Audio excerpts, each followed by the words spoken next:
Hey, Warners, welcome to another episode of The Women Your Mother Warned You About, brought to you by Sales Gravy. I'm Gina Trimarco, Master Sales Trainer at Sales Gravy. And today I'm super excited about a rock star guest that I have on here today, Mr. Ryan Serhant. And if you don't know who he is, let me just give you a quick bio. And of course, you can read this in the show notes. But Ryan Serhant is a founder, entrepreneur, producer, public speaker, best-selling author, star of multiple TV shows, and chief executive officer of Serhant, the rapidly growing tech-forward real estate organization comprised of two core businesses, brokerage and education. That's just a quick synopsis into who he is. I watch him on Million Dollar Listing New York. I'm a little obsessed with the show. So, of course, I was super stoked. I was like, yeah, I would love to have Ryan on the show. Ryan, welcome to the show. Thank you so much. Super excited to be here. I was telling your agency that the thing that always pops out in my head about you, probably because of the world I'm in or come from, is when you took an improv class. Always. I mean, I took improv classes when I was growing up and through school, and it was accidental sales training. Who knew? Yes. Yes, which is a perfect segue into your background, because I've got some very serious beliefs about creatives and how successful creatives can be in the sales space. Sure. And I look back at your bio going back to 2008, becoming an agent in 2008 when everything was crashing. And the irony is I started an improv comedy theater in 2008 in Myrtle Beach, South Carolina. And everyone said to me I was crazy to be doing that. And I think you've experienced some of that. But walk us through a little bit about 2008. And you went from being an actor to, I think I'll go into real estate. It's exactly. In hindsight, all of those decisions seem super quick and simple. And then I did this, and it was around this year that this happened. I moved to New York City after college in 2006, and the only thing that I was ever okay at, right? The one thing that I actually had a passion for and actually liked was theater, was acting. I wanted to be on stage, short films, movies, TV, any of that. That's what I connected to the most. And so I gave myself 2 years in New York City. It was a deal with my parents too, because they were terrified about me moving to New York in the city with no job. Construction and, yard cleanup money saved up in the savings account, just eating into savings, right? If you have no income coming in, you're sitting there. It's only a matter of time before you move, or you have to get a survival job. But I spent my entire life on stage, every show, anything you can possibly think of, musicals, straight drama. And I really found a connection to comedy, I think, because you can see a real interaction with the audience through comedy. And, it was a form of acceptance for me. And so with improv, right, it really taught me to think on my feet. At the time, when I'm 12 and then 16 and then 19 and 21, doing improv classes and improv study, you don't actually think about what the benefits of improv are going to be for your life. You just think, okay, I'm in improv. I've got to figure out why I'm a dog on the moon on fire and try to find the biggest laugh. Right? But what I was really doing that entire time was building human psychology muscle memory and really teaching myself how to listen. Right? I think the number one sales skill most people don't have is the ability to listen to respond instead of just listening to reply. Yeah. Which is what most people do, especially today, because we're all more comfortable texting than we are actually talking to anybody. And so, I came to New York City, had a little success with some, stage things, some regional theater. I got onto a soap opera. I was promptly killed off the soap opera. Took a syringe to the heart on the top of a hospital as I was awaiting my helicopter to take me to the Caribbean where I could do my research in peace. And then my grandmother killed me, Lucinda Walsh, As the World Turns, for anyone that remembers. Okay, I was going to ask you what show it was. As the World Turns, I was Dr. Evan Walsh IV. Is my claim to fame. I actually made more money those 2 years, not from the soap, but from, I have very pretty hands. I saw that. My parents made me play piano a lot, and so when I was a little kid, and so I have I don't have freakishly long fingers, but I don't have any marks on my hands. And so I hand modeled like a champ. If in between 2006 and 2009, if you saw iPhones, Nespresso capsules, watches, stand-ins, If you saw a guy's hand somewhere, there was a good chance that they were mine. And so that really helped me pay the bills. But there's only so many hand jobs you can do. And so I had to eventually get a job, right? I had to eventually get a job, and I ran out of money, basically. And so a friend just said, listen, don't become a waiter. Don't become a bartender. Don't do any of that, because look, see that person over there? He's 50 years old. He's still doing that survival job, trying to make it in New York City. And you get used to the comfort. All of a sudden, you have a job that pays you some money. Next thing you know, 10 years go by, and you are just doing the same thing, paying your rent, trying to figure things out, right? So you got to keep yourself uncomfortable. So get your real estate license. It's the same thing as acting. You memorize information about buildings, neighborhoods, restaurants, people. You adapt to different people's personalities. You meet them on the corner and you say, yes, and. Yes, you're looking for a 2-bedroom, and okay, great, let's go, right? Just know your stuff, know your information, and just move, and you get paid for that. You don't get paid by the hour, right? You only get paid if something happens successfully. Right. But I had spent 2 years, in the city with no job, waking up every day really early, submitting headshots, submitting resumes, going out to Actors Equity auditions, like putting myself out there, getting rejected to my face because of my face, getting rejected because of my hair. I started going gray when I was 16. That's not great when you're trying to, be an actor in New York City and you're 22. You're not supposed to have gray hair. So, okay, now I got to dye my hair, all that stuff. It's very personal. And so I got my license, and it was like the absolute last thing in the world I ever wanted to do. Like, become a realtor. Are you kidding me? Ugh. Like, what a failure. Terrible. So I was embarrassed. I didn't want to tell anybody. I was just like, okay. So my friend, would rent a couple apartments a month. And he had an apartment with a doorman, he had a gym, like he had suits, like he wasn't nervous about money. I mean, maybe he was in his own way, but higher quality problems. I needed to make $2,000 a month. That was my goal. However, I can make $2,000 a month and then control the rest of my day and the rest of my schedule, so I can still do auditions and do what I really want to do, then great. If I could rent an apartment for $4,000 a month and get a commission of $2,000, I'll deal with taxes later, but boom, I'm good. I'm done in one day. I now got 29 to 30 days left to really make a difference in what I really wanted to do. Except the problem was, my first day was the day Lehman Brothers filed for bankruptcy. And so, timing is a funny thing. I had no money, so it wasn't like the world was over for me. I didn't have any fixed budgets. I didn't have any overhead. I just had my rent and food. And so it was actually great timing, but it was an incredibly difficult time to get into the business in New York City. And I just thought everyone got fired all the time. I'd meet a client and they get laid off. I was like, man, the corporate world after college is just tough. It is brutal. People were destitute, losing jobs. It was a whole thing. And then I did my first rental deal, made like $500, in Koreatown. And I didn't have to do a whole lot. I just had to be nice to the people, walk them through the process, help them fill out an application, which, I'd done because I'd moved around New York already. And I made a couple $100. It's like, oh, okay. All right. This might be better than hand modeling. And then the next day made like $1,000 taking out another rental client. It's like, wait a minute.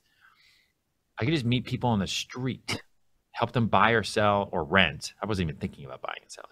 Just, rent, find apartments to rent. And they'll pay a commission for that. I'm going to do this every day. And slowly but surely, it wasn't overnight, but slowly but surely, my thought process just changed. And I started focusing more and more on real estate because I had more control and less on acting, and I think most people get into real estate coming out of, a regular job. They get a W-2, 9 to 5, and then they get into real estate to have more freedom. For me, getting into real estate was about having actual control. Like, it wasn't about having freedom as much as it was, at least I can control how many people I reach out to, how many people I talk to. If someone doesn't take an apartment from me, then it's not going to be because of my hair. At least I don't think so, right? So it'll be because, I don't know, they took from somebody else, or they didn't like it, or who knows. The pressures will just be on me. And so that's kind of how I got started into the business. And I didn't really start to take it seriously for about another year. I was still hand modeling. I was still trying to act, doing little like films and stuff, from the end of 2008 to early 2009. It wasn't until like the fall of 2009 that I really started to get like listings. It's like, okay, I think I could be happier in this type of career. And maybe I'll just put acting on the side for right now. Yeah, it's interesting to think about the actor mindset. I went through something similar, but I didn't wait it out too long because I was from Chicago, living in Chicago. My major was in communications and radio, TV, film. I was studying at Second City, and I would go around. I gave up pretty early, I have to say. Like trying to get an agent was super hard because every agency I would walk into, exactly what you're saying, you're too this, you're too that, you're too. I mean, at one point somebody said, you're too ethnic looking. Oh. I'm like, how am I too ethnic looking? Right? I wasn't the blonde girl, the girl next door with blonde hair. Yeah. Right. So getting commercial work was going to be impossible, which was most of the work in Chicago. And I'm like, I want to put food on the table. I was living on my own. I didn't have any support or a net of any kind. I'm like, this is hard stuff, right? But I think actors get so conditioned for the rejection, which makes them also good salespeople. Even if they don't have the improv background, you get rejected over and over again. It's just part of the territory. Yes. Yeah. And you develop a thick skin. Look, most people who get into sales get out of the business in the first year because they think they want to have all the reward, all the freedom, make as much money as you want, no caps. But then they actually don't. They're not fit for it, right? Yeah. They want to be told what to do. We are all creatures of habit. As much as you want to be an entrepreneur, which is really what being in sales is, waking up and grinding every day, 95% of the population actually doesn't want to be an entrepreneur. You just want to be told what to do. You just want to get a check. You want to go home. Yeah. Right? That's what most people want to do. And it's tough, especially when you get into sales and then you realize how people really are. Right? Which is no one likes confrontation. So everyone just really likes lying. Everyone lies to you. I mean, I've had grandmothers lie to my face to save $1,000. Like, people, especially in New York City, they'll lie to the face of baby Jesus to save money.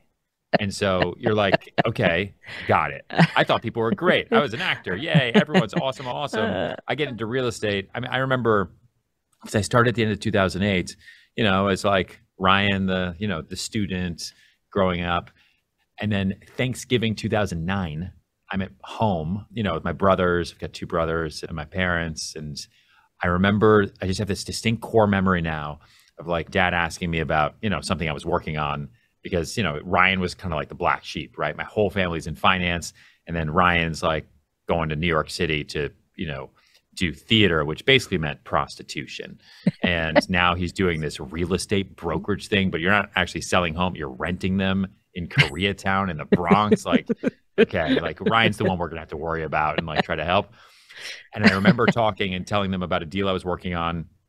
And like 5 minutes into the story, my whole family's just staring at me. And my little brother's like, dude, you're different now. Like, what are you talking about? He's like, you talk so fast now. What happened to you? Like, I don't talk fast. You talk slow. What happened to you? They're like, I think New York has changed you. I'm like, New York hasn't changed me. New York's changed you, bro. What? I'm not even part of this family anymore. Like, it was like and at that moment I was like, man, we're all products of our environment. Oh yeah. And you're from Houston originally, right? Yeah, I was born in Houston, bounced around Texas a little bit, then Long Island, then settled down for, elementary school and in high school outside Boston. Okay. Yeah, there's something about living in a bigger city where you talk super fast. When I moved from Chicago to South Carolina, people had to literally go, stop. You have to slow down. You have to slow down and start mirroring people, especially in the South when you're a transplant. So fast forward to 2020. So we go from the 2008 crash to COVID, and you started up Serhant was it 2018 or right before 2020? Talk a little bit about that. Yeah. So real estate started to work for me, in again, everything in hindsight's 2020. So, obviously there were tough months, tough quarters, tough years in the business, but I always did a little bit better and a little bit better. And I was learning a lot. And I really liked the idea of building. Like in sales, and especially in real estate sales, you can build whatever you want. You want to build a 1,000-person team and you can maintain that, go for it. If you want to just do one-offs and sell one house a year, go for it. No one's ever going to tell you sold too much or you sold too little. So you are really the maker of your own destiny. And that really clicked with me. And I think from all the theater training and improv training, I was able to basically be a chameleon with people. Yeah. Right. If I was with someone, a real aggressive Upper East Sider, I could counter that. If I was with someone really relaxed and chill and wanted to look at Tribeca lofts, I could counter that. I was someone who was trying to put 2 cents together, in East New York. You know what? I could counter that. I'm going to help you. I'm going to figure it out. And really learning how to use vocal inflections, right? Matching people, understanding empathy and perspective, and really selling through enthusiasm really helped me build my career. Obviously, most people know me from $1 Million Listing New York. That started I auditioned for that show. So I started taking real estate seriously at the end of 2009. March of 2010, a casting notice goes out. And I saw it and was like, interesting. Reality TV, that seems stupid. But, I've been in front of the camera before. I know how to do that. And real estate, that's interesting. And so I just went to an open casting call, not thinking anything. 3,000 New York City realtors showed up. It was bananas. And by the end of 2009, they had whittled us down to 4 and cast 4 of us on that first season of $1 Million Listing New York. We started filming at the end of 2010. Only 3 of us made the final cut. And that first season aired in March of 2012, coming up on our 11-year anniversary here. It's mind blowing to me how time flies. And I used that show as a door opener, right? The minute I had it, it's like, I'm not just going to wait. No way. I've picked up the phone and, taken initiative my whole life. And so now I have a TV show. If NBC Universal, which owns Bravo, if they approved me as one of the greatest real estate agents in New York City, somehow, some way, I just got into this. And guess what? You can too, Bob, right? I should sell your home, right? You should work with me. And to be honest, one of the biggest clients I will ever have in my entire life. If I told you who it was, you'd say, oh my God, like the biggest client ever. I met through his partner on March 13th, 2012, the day after that first episode ever aired, because they saw the show, thought I was funny, right, and capable, and reached out about a small little apartment. And their life has changed rapidly over the last decade, and they've stuck with me ever since. And so there's been moments like that, but the most of the success from the show has come from me picking up the phone and reaching out, saying, listen, this is what I do. You need to know me, because I was at a firm no one knew. I'm not from New York. I didn't go to the schools here, right? I'm not religious in any distinct way. But then anyway, fast forward, the show goes for 10 years, which is a long run. And I decide that I want to start my own company. And I had started, and I'm really fast forwarding through things. I wrote my first book, Sell It Like Serhant, in 2018. And then I turned that into a TV show on Bravo called Sell It Like Serhant. And then I turned that into an online course program, a program for salespeople. So that's sellitLikeSerhant.com. We started that in 2019. Prior to that, I had started a real estate media company that was producing digital media for properties, developers, and real estate agents in 2016. And so the light bulb went off at the end of 2019 and said, hey, we're about to hit a new decade, right?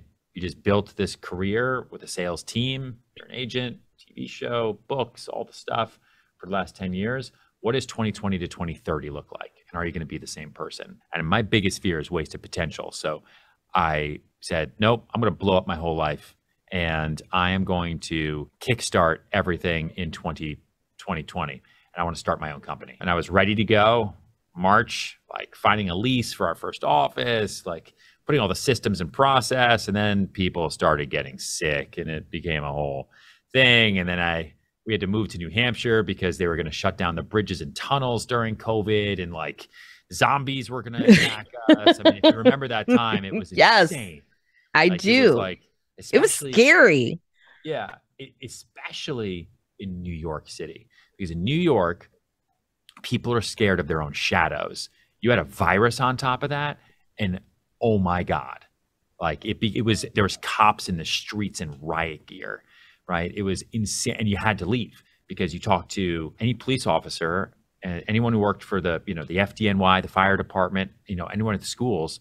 The minute those people started getting sick, if you have martial law, right? So if police officers aren't showing up to work because they're sick or they're quarantined, same thing with the fire department, Yeah. and all the schools shut down. Now, all those people who have kids in school, they can't go to work. The epicenter of the virus, as for a short period of time there, was in Manhattan, and it was going to be like a Will Smith movie. Yeah. So we had to get out of there. And so we ran up to New Hampshire, quarantined, grew a beard, and worked with my team completely virtually to build the business. We were going to launch in July, but the George Floyd riots and everything happened in June, which was tragic and insane. And so I was like, you know what? There's bigger things going on in the world right now than me starting my own business. So we got to wait. And we just set up everything over the summer, and we launched in September of 2020. Yes. September 15th, 2020, 12 years to the day from when I got into the business. Started our own company in the middle of COVID in a lockdown New York City.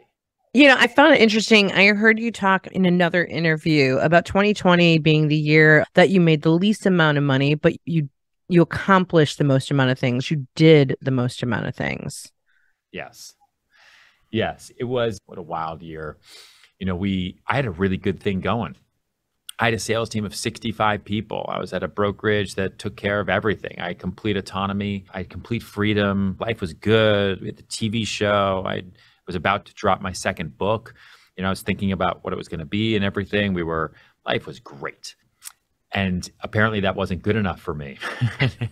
I just think for me, okay, so I've now been the #1 selling real estate agent in New York City history for multiple years in a row. So now what? What do I do now? I climb that mountain. Where do I go from here? Do I climb it again and again and again? Okay, great. I got to take my next step. What's my next step? Right? I got to grow. I've got to build. So the next step is going to be to build my own company. That sounds terrifying. How do I do that? I have no idea. Let's figure it out and just wing it. I've never been the kind of person just to be too overly nervous or scared. I feel like if I stay busy enough, I won't fail. And if I don't overanalyze everything and I just move forward and focus on growth and building every day and generating business every single day, things are just going to work out by default. Just because I'm going to have blinders on, I'm going to win the race just because I'm not looking left or looking right. Yeah. The minute I look left, I'm going to get way too nervous, way too anxious, way too, oh my God, oh shit, what do we do? We spent what? And also, granted, at the time, my major source of income was from selling real estate predominantly in New York City. In March of 2020, that came to a screeching halt. I wasn't even allowed to go outside, right? Every deal we had went into immediate litigation. All the deals I did in 2020, oh God, yeah, at least until the fall, I didn't even think about that. Or with buyers, or basically trying to get out of contracts because everyone said New York is dead, right? New York's dead. It's over. It's never coming back. We're all going to die. And thankfully, I had a few longtime clients who are very wealthy for a reason, because they see through the chaos and the noise. And they came to me in the summer and said, hey, I think it's probably a good time to buy real estate in New York City, right? I'm like, oh my God, no one's talked to me about that for 6 months. I think so. I think there's great deals out there. I think it's bloody. You can get things for 50% off. I'm like, yeah, let's do that. Let's go out and just find some opportunistic purchases. And so we did some big deals at the end of 2020 that really saved me, that were really important for us. Well, it's like the stock market, right? The market goes down. That's a great time to buy, where people are bailing out. People start freaking out that their investments are going down. I just don't look at them. Just ride it out. And what else can I buy? Yeah, listen, when things are, but the problem is when things are bad, they've never been worse. And when things are good, man, they've never been better. Yeah, really good point. And that's the way everyone feels. There's a line from Tommy Lee Jones in Men in Black when he's trying to describe to, Will Smith, why haven't we told the world about aliens, right? And he says, a person is smart.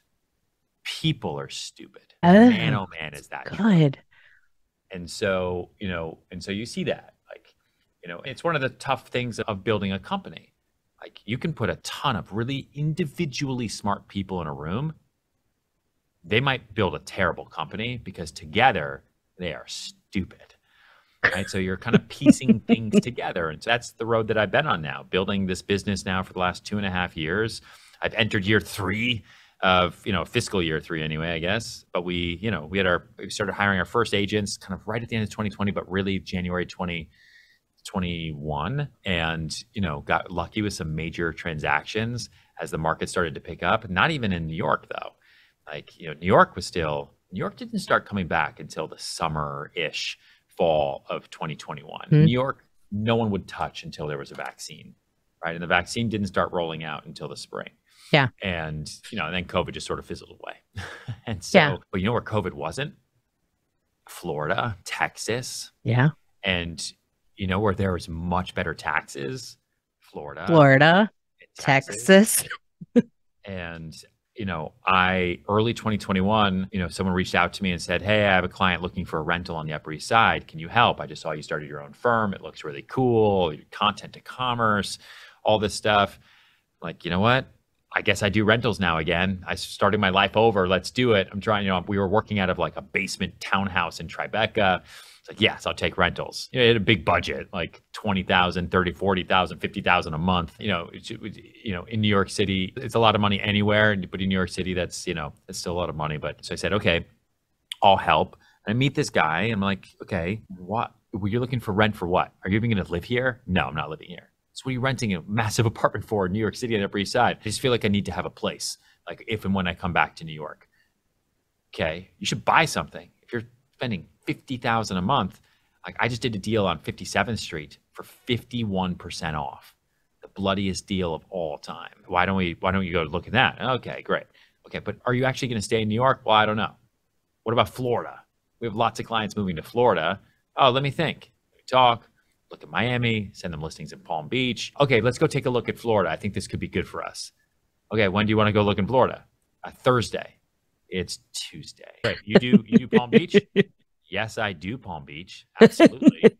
I learned Palm Beach on Wednesday. Flew down there, and by Friday had sold him a house for just under $140 million. Most expensive house in the history of Florida at that time. And that really kicked off our expansion into southern markets, into what we call our signature division, which is high net worth. And listen, that is an improv moment, to go back to the beginning of our talk, right? That was do you do Palm Beach? Yes. Yes, and. Yes, and. That's exactly what I was thinking as you were telling the story. And I think for our listeners, right, they know that I do a lot of training around this in sales of the yes and. It's like, stay in that moment of listening to the buyer. And then, yes. And if you don't know how to do it, go figure it out, because you have to be open to the possibilities of if this, then what.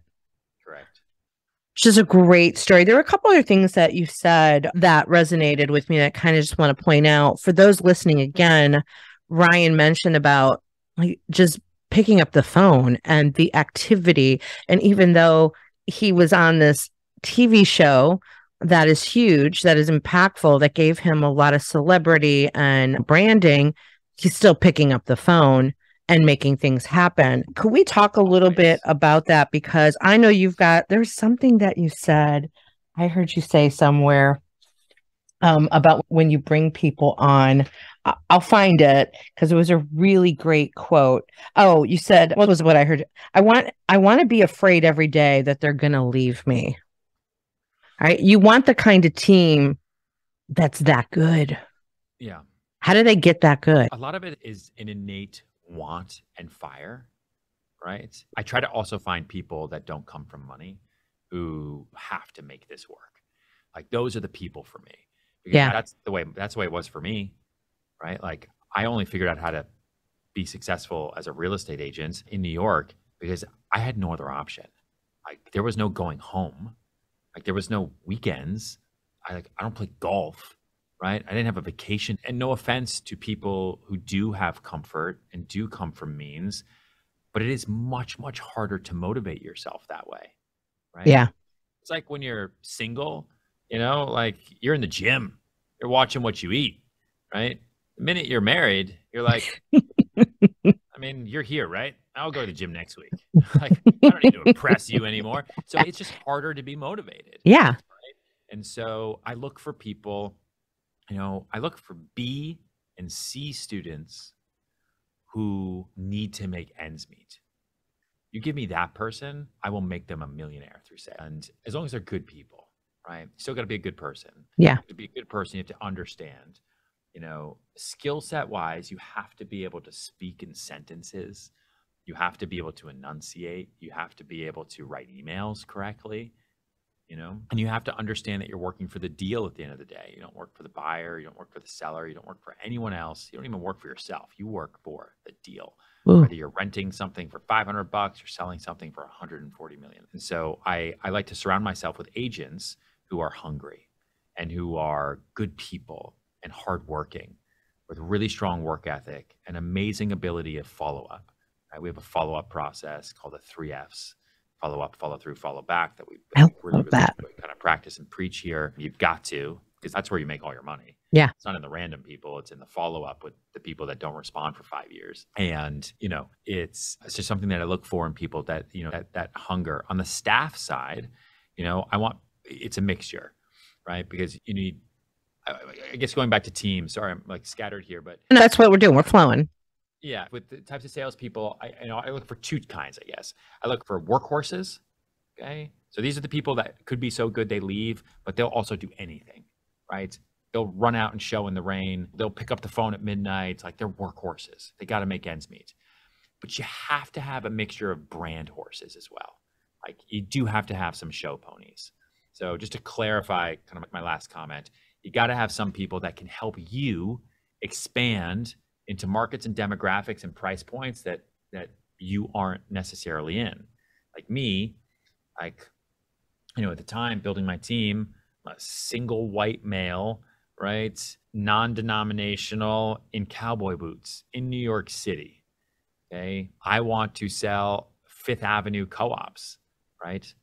I need a Jewish mom, right? I need a dad on the Upper West Side who plays golf, right? I need an artist who's in the creative sphere. I need somebody who's in the nightlife scene. I can't stay out till 2 a.m. That's not me. That's not going to work for me. I don't even know what I would say to people at 2 a.m. I'm super socially awkward, right? I'm an introvert at the end of the day. Why do you think I got into acting? So I can pretend to be other people. Thank you. Did everybody hear that? A lot of us are actually more introverted than you think. Yeah, I didn't want to be, especially growing up. It was way harder to be myself than it was to pretend to be somebody else. And so I don't know, that's an issue I'll have to deal with in my midlife crisis, I'm sure. But then so those workhorses and those brand horses are incredibly important to have that mixture. And you want to surround yourself with people that are better than you. I mean, it's classic, but you just Yeah. What are you, a workhorse or a show pony? I am that rare mix. I'm probably show pony first because my day-to-day is brand and expand, but I also outwork everybody here, which is also my name on the door, and I have the most risk.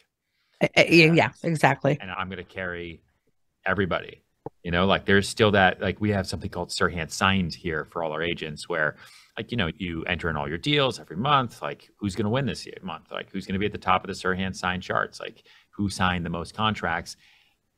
And I still have this like innate fire inside, like, is someone going to beat me? Should I let somebody win? Like, is that like, am I going to be the dad who like lets my kid win to make them feel good? Because that's not what my dad would have done. Like my dad would have 100% like won that every single month. And I would have just been, and then one day I got to grow up and beat my dad because guess what? One day I do grow up and one day I will beat my dad. And on that day, I know that it's real. Right. And I was raised in a pretty tough environment that way. That was highly critical, that as a kid, I really resented and was really tough. And none of my friends had to deal with the shit I had to deal with. But all of my friends now either work for me or wish they could work for me. And that critical nature, especially when raising kids, not to be mean, but to let them know when they're doing something good and to let them know when they're doing something bad, builds a real sense of trust. Yeah. Because if everything's good all the time, then you have no sense of identity. You don't know, right? You don't know what you're doing well, what you're doing poorly. You know, I got Yeah. a 4-year-old now. She paints something, like, you know what? That's pretty shitty. Okay. You need to work on that. These colors, look at her. She's drawing in the lines. You're not. I don't actually say that, but inside, I'm like, you need to know.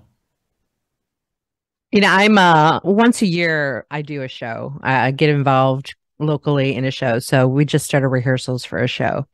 And I've known the director for a while and I've co-directed with him, but he gave the whole speech to the whole team. And we're a huge ensemble and half of us are older and half of us are 20 somethings. And he said, I will tell you if you suck. Yeah.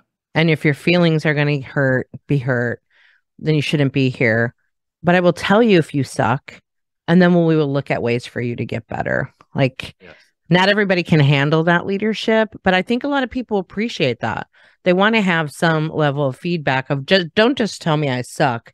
Tell me how I can do better. Yes. Show me the path. We only have a few more minutes and I want to touch on brand because you get asked this a lot. This is your thing. We'll put this in the show notes because you do have a course you've created on personal branding. I get this question a lot on personal branding. You're talking about show ponies. Talk just a little bit about building that brand. And for salespeople, not in real estate, I see in real estate how important personal brand is because you're your own little revenue profit center. But if you're a salesperson not working in that space and you're building a brand, how do you do that in an organization that has its own brand that might be like, hey, what are you doing with that brand? Because I'm a huge believer in personal brand brings business to the table. 100%. Everyone has a personal brand, whether you know it or not. Now, you can be in a business where you can build your own brand with your own name, your own logo, start your own company, right? That's one thing. That's product branding. Personal branding is reputation, right? And it all starts with core identity. Who are you to the core? Ask somebody to define you to yourself without using your name. Okay? See what they say and have it be real.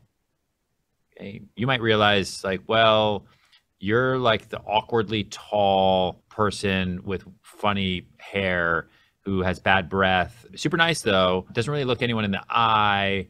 I guess kind of smart. Really likes badminton. And all of a sudden, you're going to be like, what? That's not me.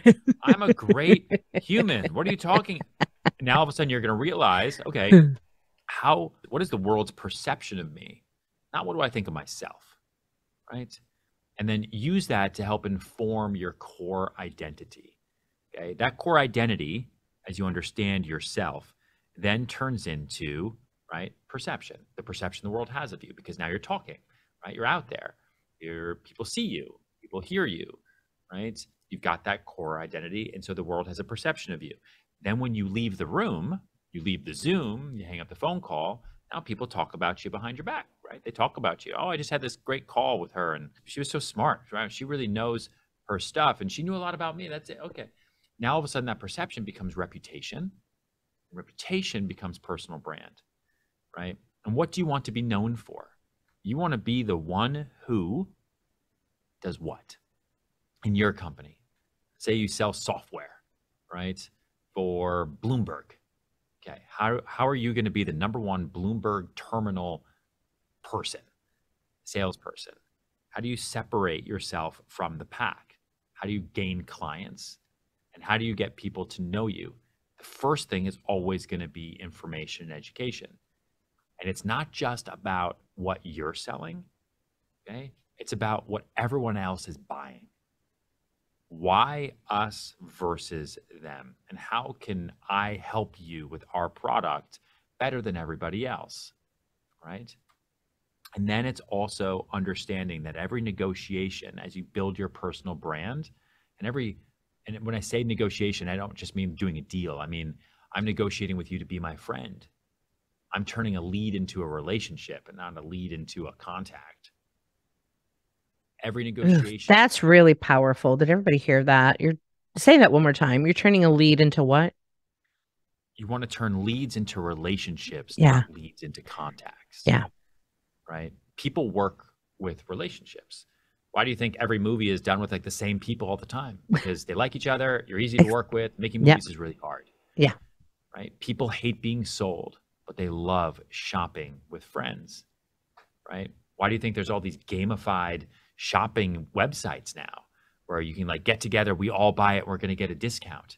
Like it's changed the way people think about shopping because people hate being sold. They love shopping with friends. And so I don't even know what I was talking about now.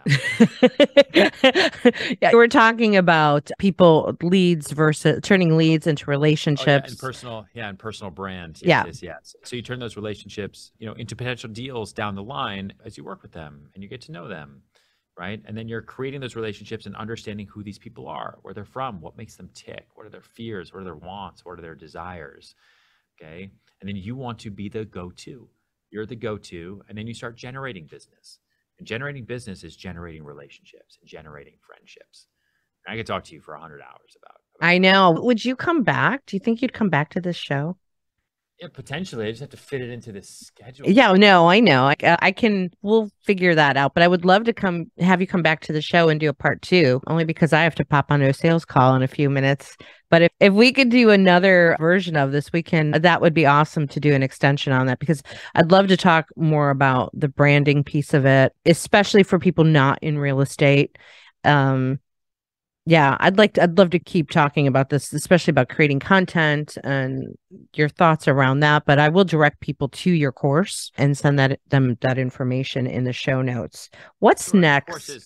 Go ahead. Serhant is for all salespeople, whether you're in real estate or you sell cars or you sell software or you sell pens. Like Serhant teaches everyone to sell, and I believe that sales is really the key to unlocking a limitless livelihood. And it is the skill set of the new economy, right? By 2027, 50% of the workforce in the United States alone will be in sales in some way, shape, or form. Yeah. That's insane. Yeah. Right. And another company that I'm just proud of that I wanted to make sure we talked about for a second is RLTY Capital. Yes. Yeah. Thank you. Let's talk about that. Out there who is in real estate, or you're an agent, a business that I, have been a part of for a long time called RLTY Capital gives basically holistic success services to real estate agents. So they do commission purchasing if you want to get paid tomorrow instead of in 3 months when a deal closes or a year when a deal closes. But it's a specialty finance firm for the real estate community. And we offer a massively comprehensive suite of services for agents to really position everyone for long-term success. And it's a one-stop shop for financial health, business strategy, funding, obviously, deals, educational tools, for your taxes, like everything that you need as a real estate agent, all the stuff that we get left with trying to figure out how to do on our own, you can do through RLTY Capital, and everyone should check it out. Oh, that is so awesome. And you're a part owner of that, correct? Yeah. Awesome. We'll share that information as well. What's next for Serhant? Oh man, what's world domination? Growth. Hey, listen, I want to grow. I want there to be Serhant sales all over the world, right? I really think that we are building something for the future of salespeople, right? What is brokerage 3.0? How do we enable the creators of tomorrow to help people buy and sell and find their homes? And it's a different world now, right? It's a very different world out there. And like Gen Z, Gen Alpha, right, are going to be making major decisions that affect all of us going forward. And I want to be there for them. So we are expanding Serhant into a lot of new markets this year, which is super exciting, and just building. I love it. I love it. One last question that just came to me before we wrap up. How do you balance it all? I don't. Okay. I have a couple of assistants who help me. I have a big team who help me. I'm buried in email just like everybody. I'm buried in text messages just like everybody. I've got to-do lists on to-do lists just like everybody else. I just do the best I can every day and try my best to balance. But I don't know. Come back to me on that one. Okay. Will do. It was so awesome having you on the show today. Thanks for being here. Thank you for having me. Sure. Hey, listeners, thank you for listening to this episode of The Women Your Mother Warned You About, brought to you by Sales Gravy. And if you're trying to up-level your game, you might want to check out salesgravy.university, where we have nearly 200 courses live and on demand that will improve your skill set in selling, especially this year. We're out of here. You can check us out at womenyourmotherwarnedyouabout.com or salesgravy.com, and we'll see you next time.